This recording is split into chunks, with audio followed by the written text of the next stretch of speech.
Good evening, guys. Today we're going to talk about this idea called the myth of trying. So, a lot of times in codependency and relationships, we choose people that do a lot of trying. Okay? So yesterday I talked a bit about value, the two values that we really need in order to feel completely rounded out. The value of being of appreciation of our existence. This is about our beingness, about who we are, and the value of being appreciated for effort, what we do. Okay? And these two things have a direct relationship to this idea of the myth of trying. Okay? Now, this concept of myth of trying has some very specific signals. And I'm talking about relationships. I am talking about being in a relationship with a person that's constantly saying they're trying. And why are we choosing these kinds of people? I'm going to bring up my notes here so I don't feel like I'm just wandering off into la-la land. All right? But there's very specific signals that come with this idea that they're trying. One, you justify it, but he's trying. Give him another chance, but he didn't mean it. This is how we talk to ourselves about people that behave this way, that aren't actually showing up in our relationships. Okay? So let's go here. So there's other symptoms that come with this. And these are really important to pay attention to because remember, guys, if we're going to choose healthy people to have friendships with and emotional or sexual or long-term relationships with, we need to be very conscientious about what we're choosing. We need to be honest with ourselves about what's happening. And this all is based on the premise of a pattern of behaviors, not patterns of words or promises or claims, patterns of what they do. And I'm real pointed on this because this is where we, if we're dealing with codependency, get screwed. We buy into a fantasy that they're a certain way. Well, they said they were trying. They said that they're going to do better next time, and yet they just keep not doing it. In fact, they just, you end up telling them what to do, and then they do it, and you think they care, and then they stop doing it, and you're wondering what you did wrong. That's the big one there, and that's the myth of trying. Well, I'll try better next time, and then they don't. Because what happens with these individuals is they know that you'll buy into trusting them, even though they haven't earned that trust. You trust before they earn it, and you've got to stop that. You've got to become discerning and a little more skeptical about people you don't know. And so you need to know specific kinds of signals that show up in this. One, if you're just getting to know the person and they're making big mistakes, like criticizing you, comparing you to other people, they say they want one thing but they do another, they don't keep their word, they lack integrity, you're dealing with someone that those are the only red flags you need, honestly, because they're not reliable. They have no integrity. Walk away. It doesn't matter what they say. It matters what they're doing, right? Second thing is they don't change anything until you call them out on it. This shows a lack of self-awareness. So if you come to them and you say, hey, this hurts, could you please change this? And they don't, and then you have to keep calling, hey, please stop doing this. This hurts. Then you're in trouble. Because they don't care about how you feel. They only care about what they're getting from you. It comes back to that consumer-supply relationship. They value you for the benefit they get from you. They don't value you for who you are. Okay? Another big signal that comes up with this is they don't really show up in the relationship. They don't show up and appreciate who you are. They're not asking questions about what's going on in your life. They're not emotionally attentive to your needs. They don't spend platonic time with you. A lot of times it's just dominantly sexual. Hey, I got my sex and I'm out of here. That kind of thing. In fact, sometimes they even attempt to control the sexual experience by limiting what you do or don't do in it. That's a big red flag, guys. Because they're not willing to receive you for who you are. They just want you to be a specific way so they have a specific experience so they get their benefit. This is resonating. I hear ya. Because I have done these things too.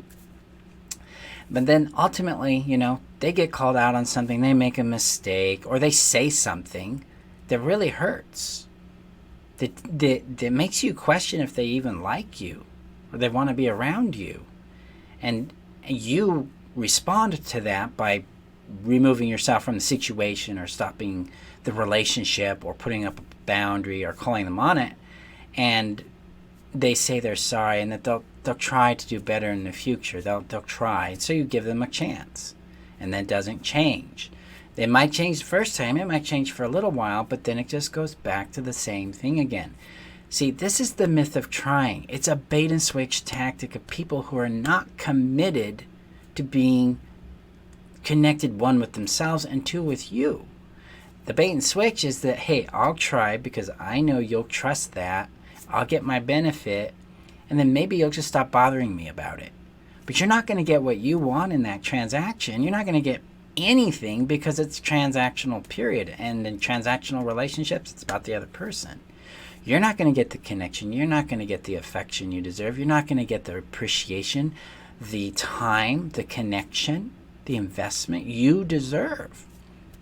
Very, very important to understand that these are the signals you're ignoring that put you in relationships with people that use you. And that can be a toxic person, that could be a narcissist, that could be someone who's emotionally immature and unaware of their own behaviors. But it doesn't actually matter. It matters what the behavior is, and it matters that you keep choosing it. This is where you're sabotaging your happiness. This is where you're sabotaging love in your life. And you're worth more than that. Okay? Because if this is hitting a button, then there's some more signals I want you to be aware of that you're tuning out right now. Okay? Number one, you tolerate an emptiness or loneliness in your relationships. If you're in a relationship and you feel lonely in it, you're not in a relationship. You're being used. Okay? If you wonder if you exist or you even matter to them, you're in trouble. You've been choosing someone who does not care about you. Okay? If you struggle with shame and guilt over having needs in this relationship, you're not in a relationship. You're in a consumership. You're being consumed. Because if you feel shame or guilt for having boundaries, for having needs, for establishing limitations, for having differences of opinion, then you've been conditioned to believe that you are a problem and that they're right. And it's time to get out of that. That's a codependent signal right there. If you wonder if you're a burden in the relationship, or you even matter, you got a problem, a big one. You're not being seen, you're not being valued, you're not being protected, you're not being nurtured in the relationship. That's what relationship is for. It's for companionship, intimacy, support, and play. This is how we connect with each other. It's about experiencing each other. If those are the signals you're experiencing in any kind of relationship you're in, whether it's with your parents or with a child or with your spouse or in your dating, with friends, then you want to look at what's going on. Why are you attached to this relationship? What are you seeking out of it that you need? Because fundamentally, all of this, whether it's codependency, whether it's choosing unavailable people, whether it's trauma, whether it's feeling lonely or empty, love addiction, trauma bonding, whatever it might be, all breaks down to need. It's all fundamentally driven by a need for connection, a need for safety, a need to belong. And if we can access those needs, which I can train you how to do that, you can actually start meeting your needs and break through and thrive. That's the brilliance of this, is that once you start realizing I keep choosing these people, it's not actually about them. It's about you. Okay? And this is very, very important. I want you to understand this because I know this can bite, that this can have some real chompiness to it. It can be very unpleasant.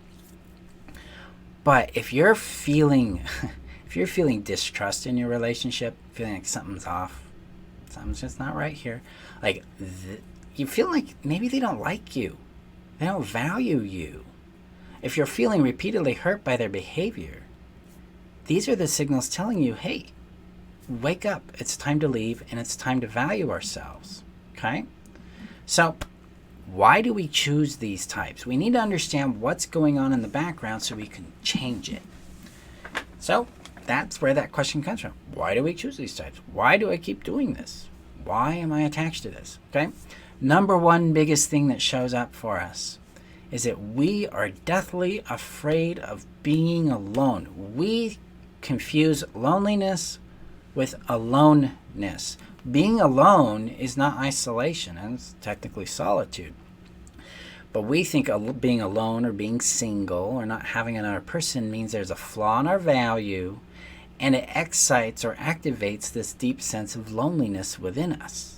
It's called internalized loneliness. This is where we feel emotionally isolated from ourselves and from other people.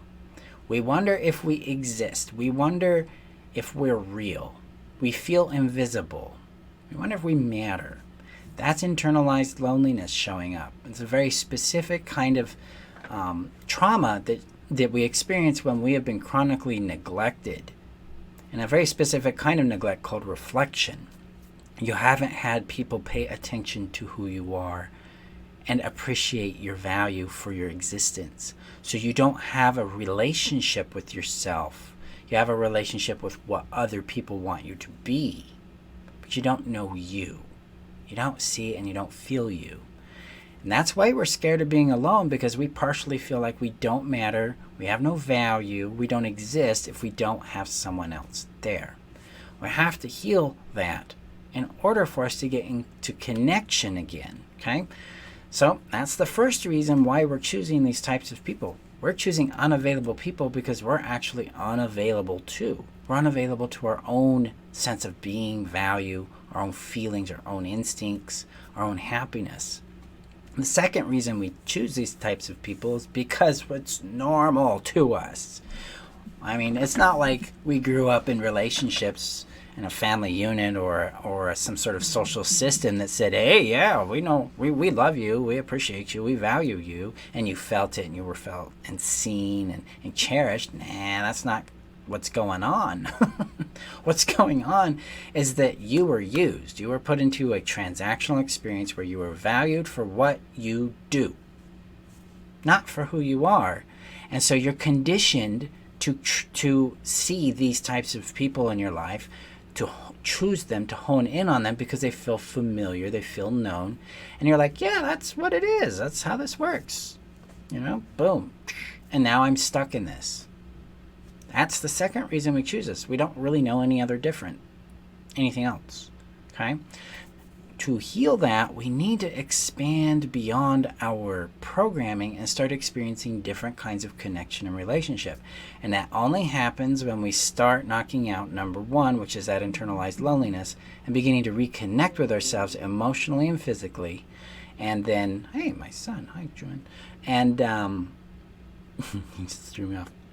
Reconnect with ourselves emotionally and value-based and come back to who we are. Which leads us to number three. We don't realize our own value. We don't know it. So we tolerate, which is number four. Because we don't know our value, we don't feel our value, we don't trust in our value. We begin to tolerate. We tolerate the emptiness. We tolerate the neglect. We tolerate the criticisms. Man, backhanded compliments. Oh, I've had better than that kind of thing. Or, well, you really do that in an interesting way. You know, it's like, well, you know, I liked it, but you could have done this. You know, we're not valued. We don't feel valued. We don't feel appreciated. When they want something, what do? They come and love bomb us. Oh, you're the best thing ever. I like you so much. Thank you. Get what they want, and then they're gone. We have learned to tolerate intolerable behaviors. We've learned to tune out those red flags I spoke about a few moments ago and tolerate it. We're like, yeah, well, this is what relationships are. And part of that tolerance comes from not knowing any better because we never had another kind of experience to have in order to connect to love. So we need to become very honest with ourselves that we really don't know what love is. We don't know what connection is. We don't know how to have a healthy relationship. Instead, we're stuck in this nightmare of choosing unavailable people because we're not really available to ourselves. We don't even feel our value. We don't even believe it's there. We don't believe other people would see it and cherish it. And that's not our fault, guys. That's something that we were neglected in at some point in our lives chronically. Once we start to connect back to value, our real beingness, the brilliance of who we are, and feel that energy and own it, then we start seeing people who like us for who we are. We start having connection that actually reciprocates. Like, wow, you care about how I feel about the thingy? Neat. I feel safe. You feel warm in your relationships and your friendships. You feel like you matter to them because guess what? You do matter to them. These are the types of people that will check in on you. They're like, hey, let's go out to a movie. Hey, how's your day going? Hey, I got this little hunch that something's going on. Do you need anything? Can I come over and spend some time with you? When you have a complaint, they're like, thank you for telling me about it. Let's talk about it. Let's see what we can do here. Ever had that one? Yeah. It's being valued because you exist. You know, when I was going through my own healing, and as I've gone down through this road over the years, coming back to myself, one of the phrases that still hits hard in my own work is that I am grateful you exist. Okay? And when you've not heard that from another human being to you, it's a startling event when it happens. And it's a moving event when you start bringing it to yourself. I'm grateful I exist. I'm grateful I get to be me. This is where we get to really understand value and that we matter. It's not about our output. It's not about what we do. It's all bullshit anyway. It's narcissistic transactionalism. Blech. What really matters is we exist, and we need to discover and embrace our value and appreciate it and own it, live from it. And then all of this myth of trying, where we're trying to get people, we're keeping people who are constantly trying. We don't need it anymore. Instead, we have people who give a shit about our existence, that like us for who we are, that care about us. And we care about them, and we have a reciprocal emotional experience with them. Right? Where we feel wanted, where we get to be ourselves. There isn't a whole lot of drama. It's actually kind of boring sometimes. That's cool though, because in boringness becomes creativity and you can do amazing things. So here's what we've got to do about these 3 things or 4 things we keep doing, okay? Well, we've got to embrace self-partnership. We've got to reconnect with ourselves and heal that internalized loneliness. Restore connection and value to ourselves. Number 2, we've got to build intolerance for this kind of bullshit in our lives, both with ourselves. We got to become a little like, hey, I'm done choosing this. I'm done playing this game. I'm done being this. I'm going to go out and I'm going to be lonely. I'm going to go out and I'm going to be alone until I find a person who loves and respects me for me. So we got to build intolerance for people who don't love and respect us. So red flag. Red means stop. It doesn't mean maybe. It means let's move. Let's get out of this. Yeah, it makes you crazy. Exactly, Crystal. We go crazy with it. I'm trying. Nothing's changing. And so we need to build intolerance up to this bullshit and walk away. Start saying no. Your happiness is on the other side of that no. Okay? 3, we've got to discover, embrace, and live from that value. We have to know, feel, and act through our sense of value, even if it's uncomfortable, even if it's weird at first. When we really start trusting in our value, trusting that we have value, we start to discover it. We start to feel it. Because value isn't, again, an output. I can't demonstrate my value to you. That's an irrational concept. I can only experience my value and show up as me. And that's it. That's where the value is. And for some people, it will be valuable. For some others, it won't be. And whatever is, compatible for them. But the value is still in me that I get to exist. I am worth knowing, loving, and keeping just as you are, right? We deserve to embrace that kind of value. So that's what we have to do in order to break free of this habit of trying people, of choosing people that get us in these trying loops over and over and over and over. It starts with us, it ends with us. Okay? We don't need to fix them, they don't need to change. We do. We need to wise up to this, get honest with ourselves, and do the work so that we can have that deep, fun, loving relationship that we are truly worthy of. All right. So thank you, guys. Let me know what you think about this. Let me know what you got out of today's training. Now, if you want help in breaking through on these things and actually discovering real love for yourself, healing that internalized loneliness, actually taking control of your happiness, then I invite you to join Codependency Confidence. This is my system where I give you the formula that makes self-love, confidence, and peace, really connecting with your value, very easy and very simple. It's also where I train you in a simple practice that restores connection back to yourself and to others and heals that internalized loneliness. And I also train you in my simple strategy that gives you power and control over your happiness. So you can have relationships you like, jobs you enjoy, businesses you want to run, daily things you want to do, friendships you like, live in a place you enjoy, drive cars you like, whatever it might be. It helps you discover and understand your brand of happiness. If you want to make that happen, join Codependency Confidence. You can do that by going to the link below or going to c2c.freeself.com and enrolling. But I appreciate you guys being here. Thank you for your time and attention. And remember that you're worth knowing, loving, and keeping. And I'll see you guys tomorrow for our next training. You guys have a good night. Bye-bye.